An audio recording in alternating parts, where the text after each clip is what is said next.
আসসালামু আলাইকুম, নমস্কাৰ। মোৰ নাম চাহিদা খাতুন।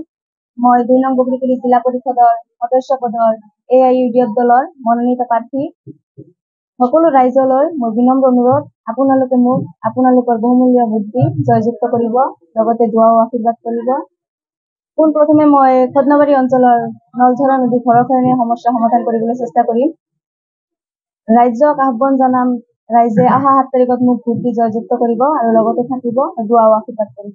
ৰাইজৰ বহুতো সমস্যা আছে, যেনে কৃত্ৰিম বানপানী, ৰাস্তা ঘাট, শৌচালয়, প্ৰধানমন্ত্ৰীৰ আৱাস যোজনা, অৰুণোদয়, বৃদ্ধা পেঞ্চন আদি সকলো সমস্যা সমাধান কৰিম বুলি মই ৰাজ্যক প্ৰতিশ্ৰুতি দিলোঁ। ধন্যবাদ জনাইছোঁ। আমাৰ ২ নং বগৰীকুলি জিলা পৰিষদ সমষ্টিত আমি তলাচাবিত AIUDF দলৰ প্ৰাৰ্থিত্ব প্ৰদান কৰিছোঁ জাহিদা খাতুনক। আমি আমাৰ বগৰীকুলি জিলা পৰিষদ সমষ্টিৰ সকলো ৰাইজক আমাৰ লাঞ্ছিত বঞ্চিত মানুহৰ হৈ কাম কৰাৰ কাৰণে এখন প্ৰতিনিধি বাছনি কৰি দিয়াৰ কাৰণে অহা ৭ তাৰিখত সকলোকে আমি AIUDF দলক ভোট প্ৰদান কৰাৰ কাৰণে আমি আহ্বান জনাইছোঁ। মূল ৰাজনৈতিক দল ৩খনে আছে।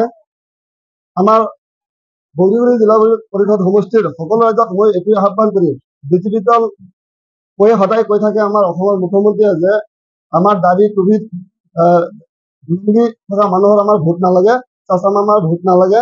মই ৰাইজক এইটোৱে আহ্বান কৰিম, আপোনালোকে নিজে বিবেচনা কৰিব, কোনজন মানুহক আমি ভোট প্ৰদান কৰিলে আমাৰ ৰাইজৰ উপকৃত হ'ব। আপোনালোকে নিশ্চয় বিবেক ভোট প্ৰদান কৰিব বুলি মই আশাবাদী।